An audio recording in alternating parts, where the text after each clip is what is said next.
Good morning, everyone.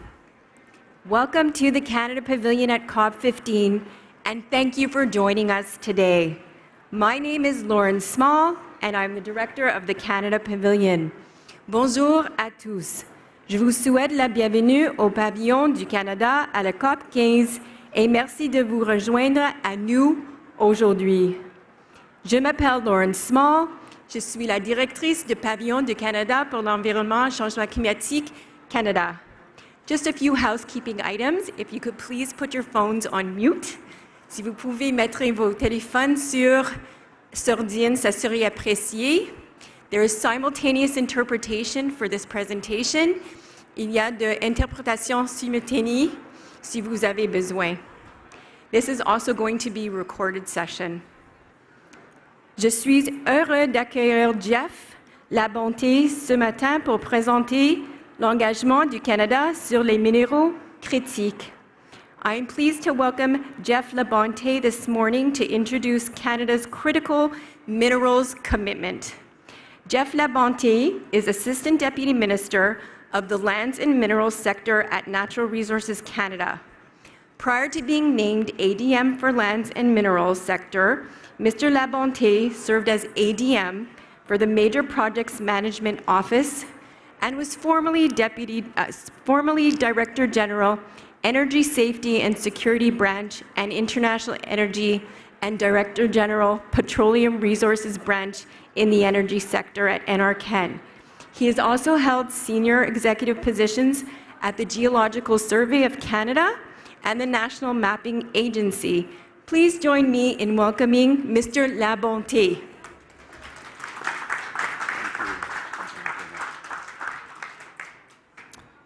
Good morning, everyone. Bonjour, mesdames et messieurs. Thank you very much for joining us today. We have an exciting announcement that will follow my brief introductions of all of our colleagues here from across the world. I'm pleased to introduce first, to start the ceremony, and the Honourable Jonathan Wilkinson, Minister of Natural Resources for Canada. I will try to speak louder, my excuse. So please, everyone, Minister Wilkinson for Canada.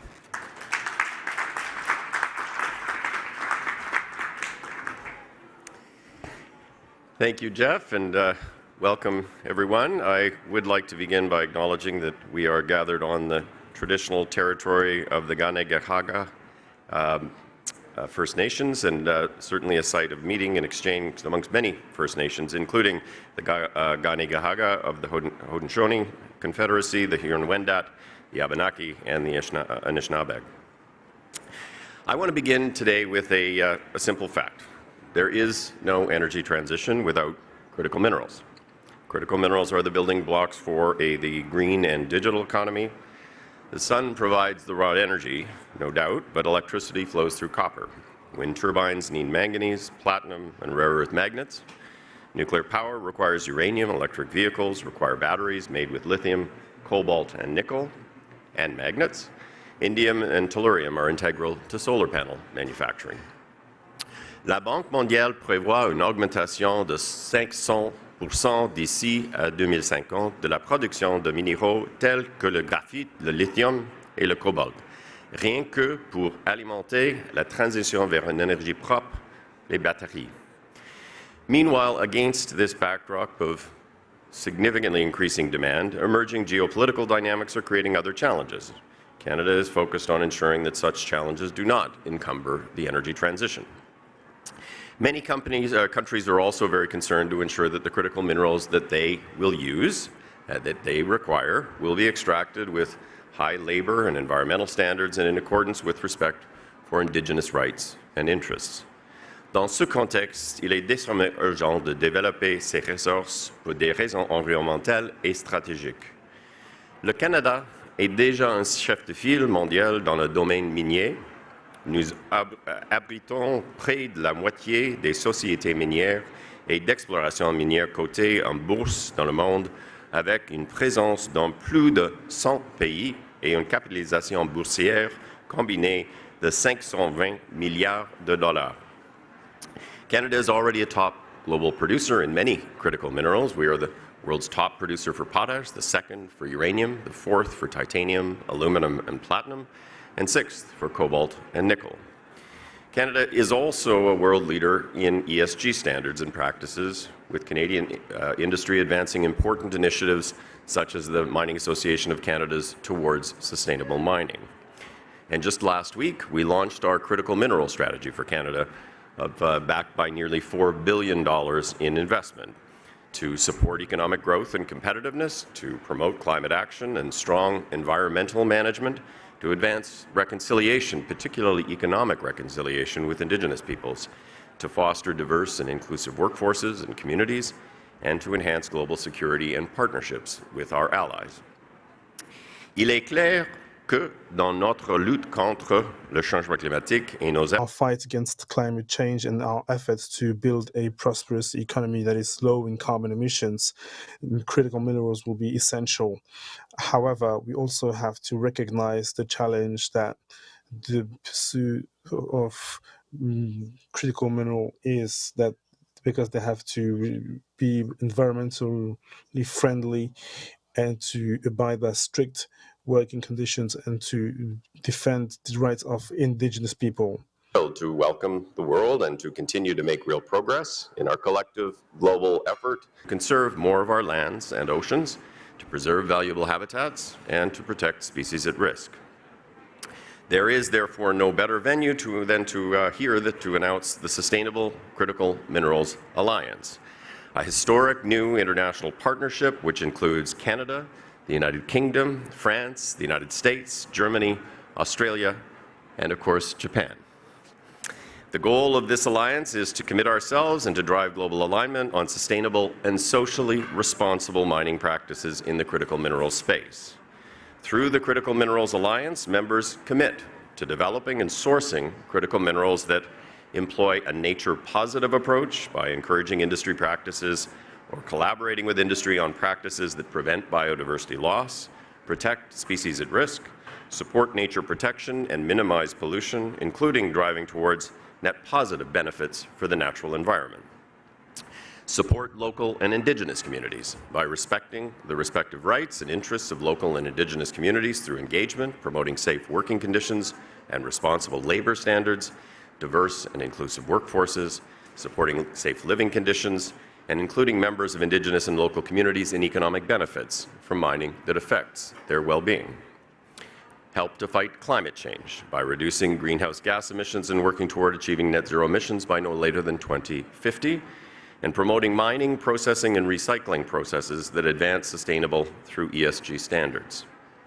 Restoring ecosystems by adopting requirements for reclamation and remediation to close and return mine sites to their natural state where feasible, and holding responsible parties accountable for environmental harm. And building a circular economy by promoting material stewardship, including byproducts and recovery from waste, keeping products in use longer, as well as accelerating the reuse and recycling of critical minerals, which will reduce the number of new mines required to supply the minerals needed.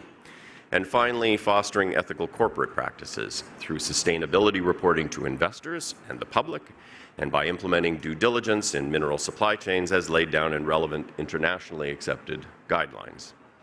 The founding members of this alliance are today calling on governments worldwide to join with us and to join this alliance.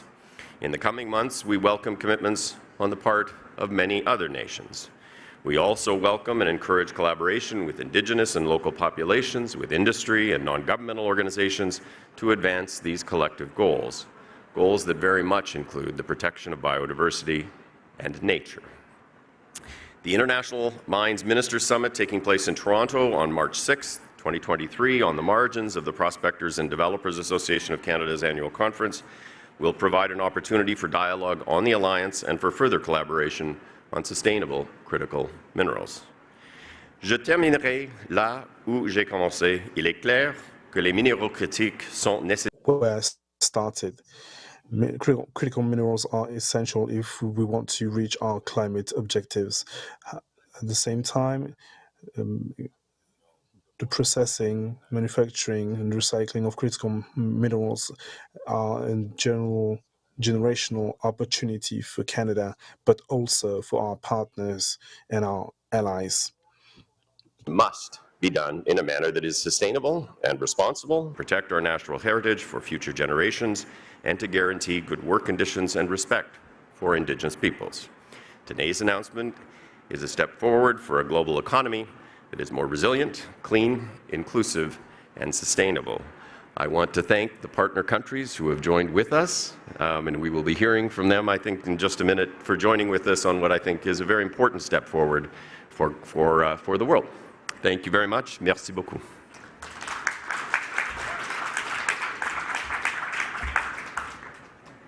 Terrific.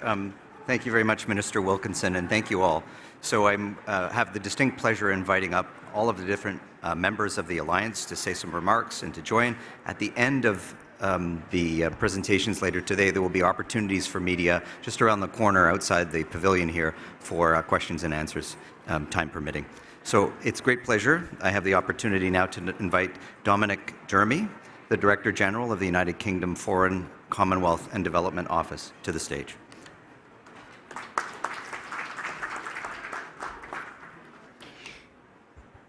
Thank you very much indeed, Jeff, and thank you, Minister, for your inspiring remarks opening this new alliance that we are privileged as the United Kingdom to become part of.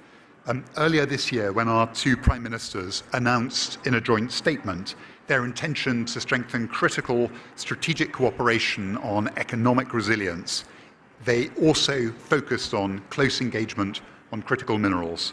And so this Sustainable Critical Minerals Alliance for us represents a really important multilateral step towards supporting that ambition, but also the clean and sustainable extraction of the critical minerals required for the energy transitions our world needs in order to meet our collective net zero commitments. And therefore it's vital for us as the UK to work with Canada and to work with our other international partners to ensure that mineral supply chains are diversified, that they are transparent, and that they are sustainable, that minerals are accessible, and that we work together to ensure a good track record on environmental, social, and governance standards. And we as the United Kingdom would fully endorse the Minister's remarks about the crucial nature of being nature positive, but also about working with local and Indigenous communities. And all of this is a central tenet of the UK's recently published Critical Minerals Strategy. We've been vocal in our belief that the clean energy transition should work for the benefits of countries and people that extract and produce critical minerals. And so, to sum up, in greater cooperation, we can inject competition into the sector. We can ensure a level playing field where companies with the highest standards of environmental sustainability and transparency can thrive, and we can do that as a critical minerals alliance of partners and countries working together, and we are delighted to be part of that alliance. Thank you.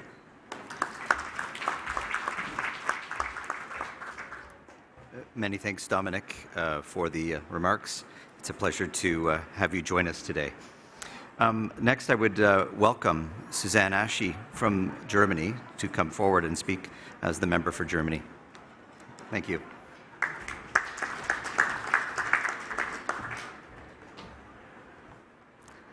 Well, thank you very much, Minister, colleagues. Germany is really proud and delighted today to become a member of the Sustainable Critical Minerals Alliance. When our Chancellor visited Montreal and Canada together with our Minister of the Economy in August of this year, critical minerals were already high on the agenda, so I think that fits nicely into our ongoing cooperation. I will not repeat the important points that both you, Minister, and also you, Dominic, just made. Germany fully endorses those. I would just rather highlight two quick elements Germany feels particularly strongly about. Well, first of all, while the need for sustainable mining practices is obvious, it is also essential not to limit ourselves to the production side, but to ensure equally responsible, sustainable, and transparent critical mineral supply chains and a circular economy. This is what our G7 leaders at the summit meeting in Elmau in Germany in June committed themselves to, and this is exactly what this newly minted alliance achieves. The task of cooperation falls first and foremost to nations as well as international institutions. We have a stellar example here, I think. But in order to be effective, it must also be taken up by industry as well as civil society. And this, that's my second point, is why we put an emphasis on ethical corporate practices and due diligence, as is also reflected in the German Supply Chain Act as well as the EU legislation currently underway. Germany looks forward to working with all of you under this new cooperative framework and also to enlarge it in the time to come. Thank you very much.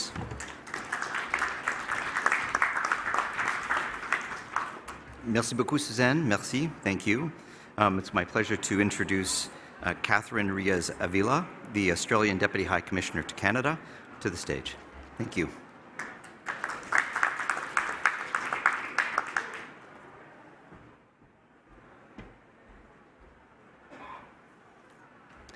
Thanks, Jeff. Thank you, Minister. It's my honour to represent today Australia's Natural Resources Minister, the Honourable Madeleine King. And we congratulate Canada today and the Honourable Minister Wilkinson and his team on this initiative. Australia is delighted to join Canada and the other nations represented here today to support greater collaboration on sustainable and socially responsible mining practices for critical minerals. Australia is committed to taking ambitious action on climate change and to achieving net zero emissions by 2050. A key element of this commitment for us is growing our critical minerals resources and industries, which, as the Minister said, is so critical to ensuring those essential inputs to the clean technologies required for the global clean energy transmission. We understand that net zero by 2050 will involve more mining, not less. And that's why Australia is working with international partners through initiatives such as this to build a world-class critical minerals sector. We will do this by ensuring that critical minerals are mined, processed and recycled in ways that make a positive contribution to the lives of local communities, to First Nations people and to the quality of our natural environment. And we congratulate Canada for the Critical Minerals Strategy just released last week. And Australia is also developing our own new critical minerals strategy, which will include a renewed focus on issues such as engagement with our First Nations Australians, supporting gender equality and climate action. Thank you.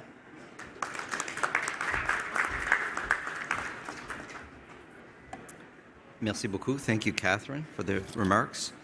It's with pleasure that I introduce next our next speaker, John Thompson, Deputy Assistant Secretary for the Environment at the Department of State's Bureau of Oceans and International Environment and Scientific Affairs.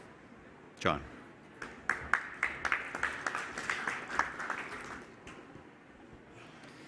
Well, let me start by thanking Canada and Minister Wilkinson for their leadership on this issue and for hosting this event here today, where the United States is very pleased to join Canada and other partners to help launch the Sustainable Critical Minerals Alliance, which will help complement and really expand on existing efforts on minerals, metals, and mining. We strongly support efforts towards sustainability, and we will continue to work with like-minded partners to promote environmental, social, and governance standards bilaterally, regionally, and multilaterally. It is our hope that this alliance can be one that works together not just with like-minded countries, but also brings to the table the local and indigenous communities at the center of the push for incorporating sustainable mining standards in the critical minerals supply chain. Along with supporting inclusion of environmental, social, and governance standards, it's equally important to ensure adherence to these standards and that we are mindful of the importance of addressing transboundary pollution from mining and processing activities. We will continue to work with our partners in Canada to address transboundary pollution affecting communities on both sides of the border and appreciate Canada's willingness to continue to work on a joint referral to the International Joint Commission. There is significant interest from local, tribal, state, and federal leaders on both sides of the border, and we're committed to working with partners in Canada to respond to and to engage those communities. I'd also just like to thank Canada again for their leadership hosting this COP. It is truly a critical time for nature, and we're pleased to join Canada and our other partners to ensure an ambitious global biodiversity framework. And I think it's good that we're launching this effort here on the sidelines of the CBD COP, because protecting and conserving biodiversities must be a central tenet to all of our efforts in the Alliance. With that, I'll close just by saying, again, thanks to Canada for the leadership. We look forward to working with all of our partners on this important issue. Thank you.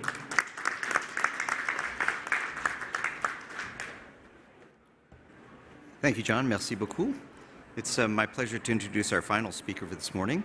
I would like to welcome Ambassador Yamanuchi from the Embassy of Japan to speak on behalf of Japan. Please.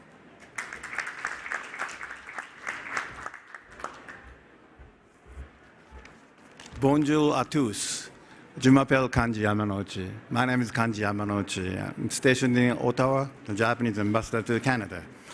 And I would like to mention three things about this initiative. First of all, this is Minister Wilkinson's initiative. I clearly remember our conversation last week. Then I just felt Minister's passion, vision, and strategy. Those passion, vision, and strategy were clearly conveyed back to the home government in Tokyo. And they responded very, very positively. So we are glad that we are part of this founding member as Japan. And this is critical initiative to address this rapidly changing the world. This critical mineral is an intersection between this sustainable development and also geopolitics. We know the issue of the security, supply chain security. And also, we have to chase net zero by 2050.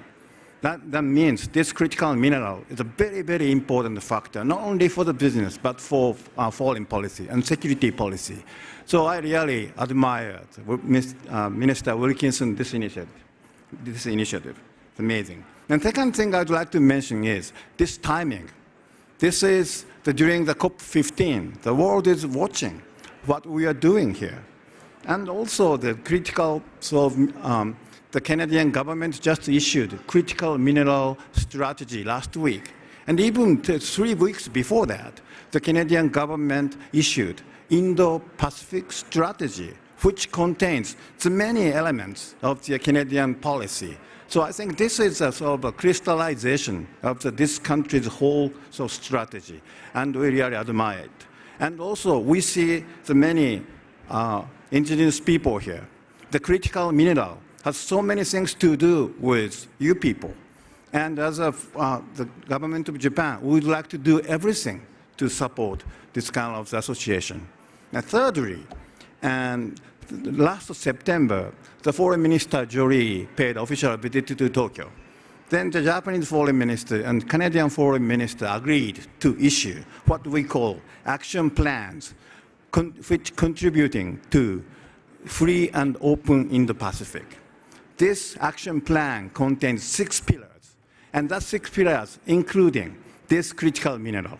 So actually, on that paper, we laid out so many things we'll do. Then not only the government, but also Japanese companies are very much interested in this critical mineral because so nowadays, zero-emission vehicles and other sort of measures to address this net zero so critical.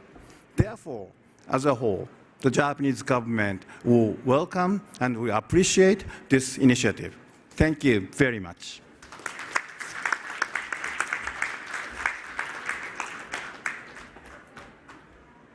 Merci beaucoup. Thank you, Ambassador, for your remarks. I'd like to thank everyone for your participation today and for joining us in the announcement today and the opportunity for our members to speak to you. We'll take a moment to have a family photo, as I think it's referred to, following which there'll be opportunities for media to pose questions to the participants, and we'll be just outside around the corner. Thank you very much, everyone, for being here. Merci beaucoup à tous pour votre participation. Nous avons apprécié beaucoup votre présence aujourd'hui. Merci.